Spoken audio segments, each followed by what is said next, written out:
வணக்கம். இரவு நேர பிரதான செய்திகளின் ஊடாக நர்மதா சிறையில் முதலில் தலைப்புச் செய்திகள். அரசு ஊழியர்களுக்கு 20 கிலோ அரிசி, அரசின் புதிய திட்டம். திருகோணமலையில் கோர விபத்துக்குள்ளான வான், 2 படுகாயம். கோர்முஸ் நீரிணையில் பிரித்தானிய கப்பல் மீது தாக்குதல்.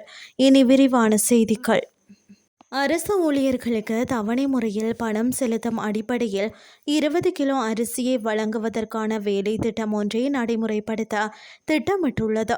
குறித்த விடயத்தை வர்த்தக, வாணிப, உணவு பாதுகாப்பு மற்றும் கூட்டுறவு அபிவிருத்தி அமைச்சர் வசந்த சமரசிங்க தெரிவித்துள்ளார்.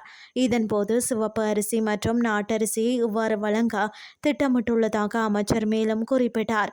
இதோ நாம் அரசு ஊழியர்களுக்கு 20 கிலோ அரிசியை வழங்க உள்ளோம்.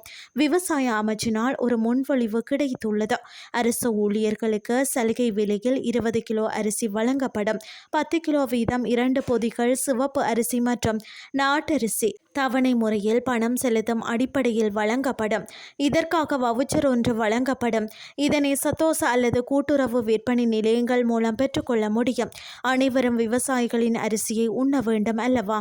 அரசாங்கம் கொள்வனவு செய்யும் நெல்லை அரிசியாக்கி விநியோகிப்பதற்கான திட்டமே இவ்வாறு வகுக்கப்பட்டுள்ளது என்றார்.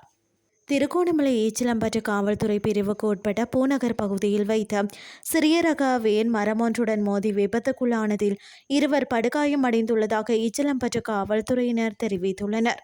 குறித்த விபத்தில் வேனில் பயணித்த வவுனியா பட்டாணி சூடு பகுதியைச் சேர்ந்த 35-17 வயதுடைய 2 படுகாயமடைந்து வைத்தியசாலையில் அனுமதிக்கப்பட்டுள்ளனர். முன்னதாக ஈச்சலம்பட்டு வைத்தியசாலையில் அனுமதிக்கப்பட்டிருந்த அவர்கள் பின்னர் மேலதிக சிகிச்சைகளுக்காக திருகோணமலை பொது வைத்தியசாலைக்கு அனுப்பப்பட்டுள்ளதாக தெரிவிக்கப்படுகிறது.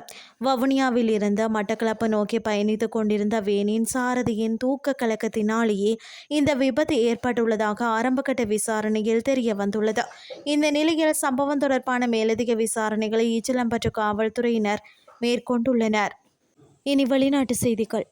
கோர்முஸ் நீரிணை ஊடாக பயணித்த பிரித்தானியாவுக்கு சொந்தமான எரிபொருள் கப்பல் மீது இன்று அடையாளம் தெரியாதவர்களால் தாக்குதல் நடத்தப்பட்டுள்ளதாக வெளிநாட்டு ஊடக தகவல்கள் தெரிவிக்கின்றன. இந்த தாக்குதலால் கப்பலுக்கு சிறிதளவு சேதம் ஏற்பட்டுள்ள போதிலும் அதில் இருந்த பணியாளர்கள் அனைவரும் எவ்வித ஆபத்துகளுமின்றி பாதுகாப்பாக உள்ளதாக பிரித்தானிய கடல்சார் வர்த்தக நடவடிக்கைகள் மையம் அறிவித்துள்ளது.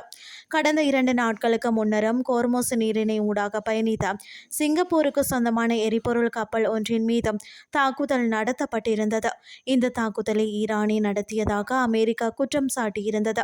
அதற்கு பதிலடி கொடுக்கும் வகையில் அமெரிக்க அதிகாரிகளால் நேற்று ஈரானில் உள்ள சில இலக்குகள் மீது வான்வழி தாக்குதல்கள் நடத்தப்பட்டது. எனினும் பதிலுக்கு ஈரானும் ஐக்கிய அரபு அமீரகம் மீது தாக்குதலை நடத்தியிருந்தது. செய்திகள் யாவும் நிறைவடைகின்றது.